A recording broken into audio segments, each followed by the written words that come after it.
ఓం శ్రీ మహాగణాధిపతయే నమః. ఓం శ్రీ సాయి కృష్ణాయ నమః. ఓం గురు సాయినే నమః. ఆత్మీయులందరికీ సాయిరామ్. ఈరోజు మనం గీతా ఉద్యాన విహారం గురించి తెలుసుకుందాం. సాయిరామ్. భగవద్గీతతో ధ్యాన విహారము భక్తిని నర్పగ పరుగున రండి, సొగసుగ దానిని చూడగనయ్యడు సులువగు త్రోవను చూపెదనండి. భారత యుద్ధపు పరిసర భూముల బయలుదేరిన భాగ్యం బండి, ధీరుడు వ్యాసులు స్థిరముగ నాటిన దివ్యోద్యాన క్షేత్రము సుండి. రహినిల కృష్ణుడు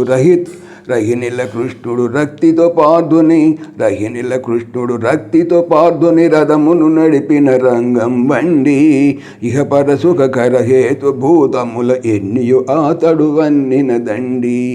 భగవద్గీతతో ధ్యాన విహారము భక్తిను నర్పగ పరుగున రండి, సొగసుగ దానిని చూడగనయ్యడు సులువగు త్రోవను చూపెదనండి.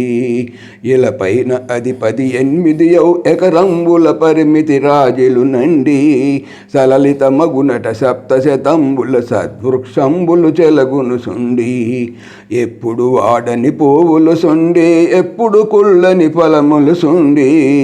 ఎప్పుడు వాడని పువ్వులు సుండి, ఎప్పుడు కుళ్ళని ఫలములు సుండి. తప్పక మనమా వన్యవనికి, తప్పక మా ధన్యవనికి, జడితలకొక కొన్నిటి తెత్తము రండి.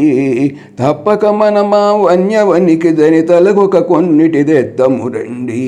భగవద్గీతతో ధ్యాన విహారము భక్తిను నర్పగ పరుగున రండి.